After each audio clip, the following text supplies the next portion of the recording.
Not everybody is. This thing, man. Nobody is immune from this thing. So Stupid belligerent entitled Americanism. I don't think we can do any fucking thing. That's all right. But if one team, let's say the NFL gets going, and one team has 20 people test positive in training camp out of the 90 guys they have in there, you kind of have to shut down the whole camp at that point, don't they, Joe? If the numbers get so big.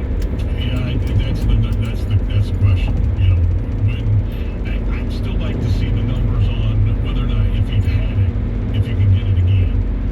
You Because can. There would be some that would say, hey, let's just expose ourselves to this thing and go. No. Let's get over it that way. No. I don't know if those numbers are out yet.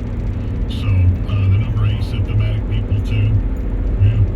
No, that's the questions. It's just how do you deal with any of this? You don't know. And you can have the best laid plans, and but the good thing is sport is a good way to help teach the population about things also. So hopefully between both the general population of the world and some of the different ways that we're working to combat it versus quarantining and playing in bubbles and doing things like that, we'll find a way to continue on, because we need to continue on, but we want to do it as safe a way as possible. And we've just not found that out yet. We're not found out the best way yet.